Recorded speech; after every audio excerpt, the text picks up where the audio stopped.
Mes amis, je vous salue. La déclaration historique de Poutine sur le Bourevestnik et la frappe stupéfiante des États-Unis en pleine crise d'hystérie. Avant de commencer, je voudrais sincèrement vous demander de vous abonner à la chaîne.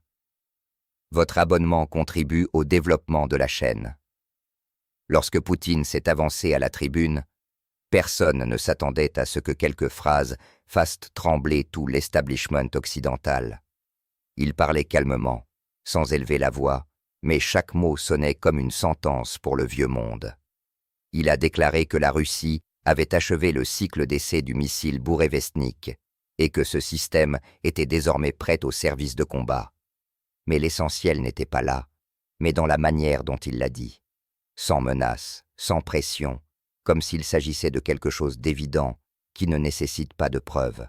Et c'est précisément ce qui est devenu le plus effrayant pour Washington. Dans la salle, le silence était palpable, empli de tension.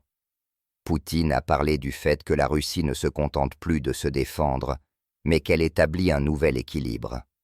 Le Bourevestnik n'est pas une arme d'attaque, mais une garantie que personne ne pourra plus dicter à la Russie comment elle doit vivre et ce qui lui est permis. Ces mots ont sonné comme un tournant historique, car ils ne contenaient pas une promesse, mais une constatation. L'ère de l'impunité américaine est révolue. Quelques minutes seulement après le discours, une véritable tempête s'est déclenchée aux États-Unis. La Maison-Blanche a activé une ligne de communication d'urgence.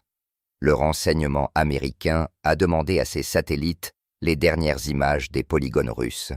Mais, comme les analystes eux-mêmes l'ont admis plus tard, le Bourevestnik s'est avéré hors de portée de tous les calculs habituels. Aucun satellite américain n'a pu déterminer avec précision d'où il était lancé et où il pouvait se trouver. Ce fut le premier choc. Le deuxième choc est survenu littéralement 24 heures plus tard. Le lendemain, la Russie a lancé une frappe de démonstration sur une cible conventionnelle dans la région arctique. Aucun radar américain n'a enregistré le moment du lancement.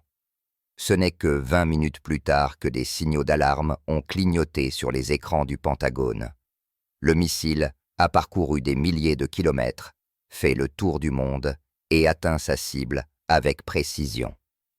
Pour les militaires américains, c'était comme une gifle, car ils ont maintenant vu que le Bourevestnik n'est pas un projet sur papier, mais une réalité avec laquelle ils devront vivre.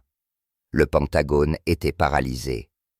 Des sources à Washington ont admis « Nous savions que la Russie travaillait sur quelque chose de similaire, mais nous ne pensions pas qu'elle irait jusqu'au bout. Maintenant, la foi est terminée. » La panique a éclaté dans les bureaux des groupes de réflexion. Les généraux à la retraite se sont succédés à l'antenne et ont avoué « Nous ne sommes pas prêts. Nous n'avons aucune défense. » La presse américaine s'est remplie de titres qui semblaient encore impossibles il y a peu de temps. La Russie a pris de l'avance. Le Bourevestnik change la donne. L'Amérique a perdu le ciel. Même CNN, toujours prudent dans ses formulations, a été contraint de reconnaître que les États-Unis ne peuvent plus contrôler l'espace stratégique. Trump a été informé de la situation le soir même. Le rapport a commencé par des faits secs, mais s'est terminé par une phrase qui a fait pâlir le président.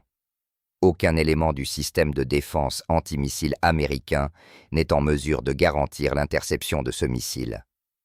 Un silence pesant s'est installé dans le bureau. Trump a ensuite demandé « Donc, ils peuvent frapper de n'importe où ?» La réponse fut brève. « Oui. » Après cela, des consultations d'urgence ont commencé à la Maison-Blanche. Certains conseillers ont suggéré de relever les enjeux et de déployer de nouveaux missiles en Europe. D'autres, au contraire, de prendre contact avec Moscou. Mais il était déjà trop tard. Poutine a fait ce que personne n'attendait de lui. Il n'a pas menacé, il n'a pas marchandé, il a simplement montré. Medvedev a expliqué plus tard « Nous ne voulons pas la guerre, mais nous voulons être entendus. Et si pour cela il fallait montrer le Bourevestnik, alors c'était nécessaire. » Ces mots ont provoqué une tempête d'émotions aux États-Unis. Ils ont été perçus comme une moquerie. Les chaînes de télévision américaines ont diffusé toute la journée des images de généraux russes à la tribune de Poutine, du champ de tir. Les commentateurs ont parlé d'un moment de vérité, de la fin du monopole stratégique des États-Unis. Pour la société américaine, habituée à se considérer comme invincible, ce fut une dure révélation. Analysons pourquoi précisément le Bourevestnik est devenu cette ligne de démarcation. Premièrement, il a détruit la logique du temps de vol. Si un missile ordinaire vole selon une trajectoire prévisible, le Bourevestnik peut contourner la Terre et apparaître de n'importe quel côté. Deuxièmement, il est capable de rester en l'air pendant des heures et de changer de direction sans avertissement. Et troisièmement, son moteur fonctionne sur une installation nucléaire, ce que les ingénieurs américains qualifiaient d'impossible technologiquement. Poutine a prouvé que l'impossible n'existe pas.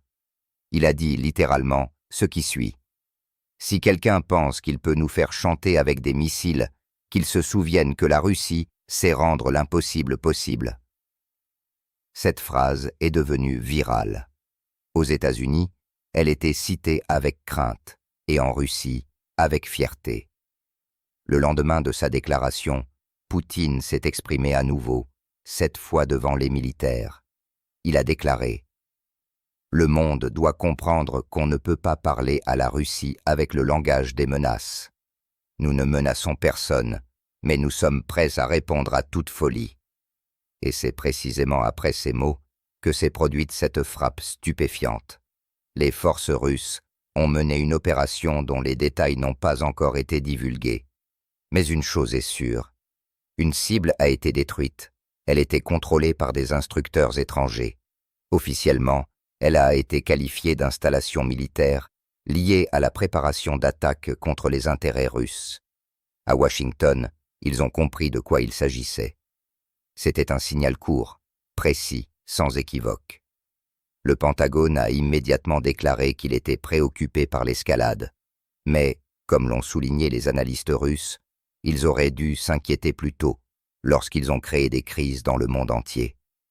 Maintenant, Moscou a montré qu'il était prêt à répondre instantanément. Les sénateurs américains sont tombés dans l'hystérie. L'un d'eux a déclaré « Poutine menace le monde », mais il a reçu une réponse froide du ministère russe des Affaires étrangères. Le monde se menace lui-même lorsqu'il n'écoute que Washington. La réaction des médias américains a dépassé toutes les attentes.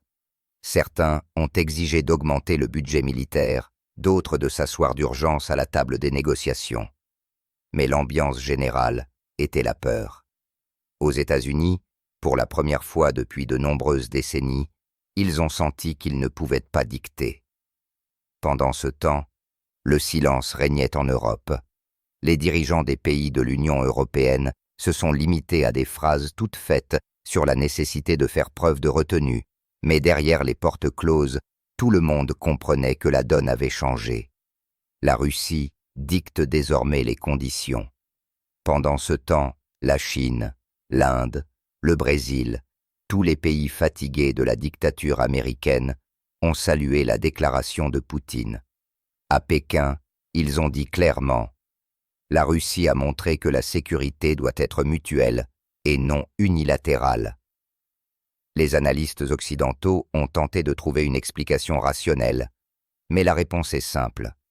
La Russie s'y préparait depuis de nombreuses années, et maintenant que tout est prêt, Moscou n'exige pas de reconnaissance. Elle agit simplement.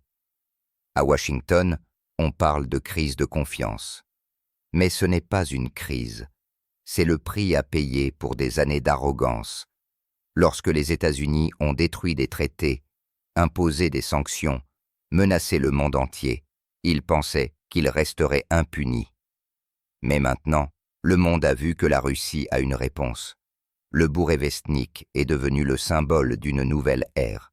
Ce n'est pas seulement un missile, c'est le signe que le monde ne tourne plus autour d'un seul centre de pouvoir.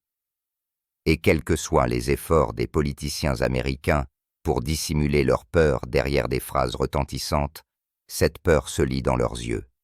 Trump, selon des sources, a passé une nuit blanche après le rapport. Il ne comprenait pas comment réagir. D'une part, il est impossible d'admettre la défaite. D'autre part, il est impossible d'ignorer le fait. Le lendemain, il a déclaré que l'Amérique ne permettra à personne de la menacer. Mais cela sonnait creux, car personne n'allait menacer. La Russie a simplement montré qu'elle savait tenir parole. Medvedev a ajouté dans son discours « Nous ne recherchons pas la confrontation, mais si quelqu'un pense qu'il peut dicter, qu'il essaye. Mais ne dites pas ensuite que vous n'avez pas été prévenu. » Ces mots ont mis un terme à l'hystérie américaine. Désormais, dans toutes les analyses américaines, un mot revient plus souvent que les autres. L'imprévisibilité. Ils qualifient la Russie d'imprévisible, mais en réalité, cela signifie une chose. Ils ne comprennent plus comment l'influencer. Par sa déclaration, Poutine n'a pas seulement renforcé la position de la Russie, il a en fait détruit la philosophie même du monde unipolaire. Désormais, tout pays capable de penser par lui-même voit un exemple, et cet exemple n'est pas une menace, mais la force de la tranquillité. À votre avis, pourquoi les États-Unis ont-ils peur non pas du missile lui-même, mais de ce qu'il représente? Parce que le Bourevestnik n'est pas seulement du métal et du carburant. C'est un symbole d'indépendance. C'est la preuve que la Russie peut suivre sa propre voie et défendre ses intérêts sans demander la permission. L'hystérie américaine après la déclaration de Poutine n'est pas une émotion, c'est la prise de conscience de la fin d'une ère où tout était décidé dans un seul bureau à Washington. Désormais, les décisions sont prises à Moscou, à Pékin et dans d'autres capitales. Le monde est devenu polyphonique, et ce chœur n'écoute plus un seul chef d'orchestre. Après la frappe qui a suivi la déclaration, même les journalistes occidentaux les plus prudents ont reconnu. Moscou a cessé d'avertir, elle agit. Et elle le fait de telle manière que les commentaires ne sont plus nécessaires. Dans ce contexte de panique, la Russie se comporte calmement. Pas de menaces, pas de slogans retentissants, seulement des faits. Et c'est précisément ce qui rend fou ceux qui sont habitués à l'hystérie. Car les forts ne crient pas.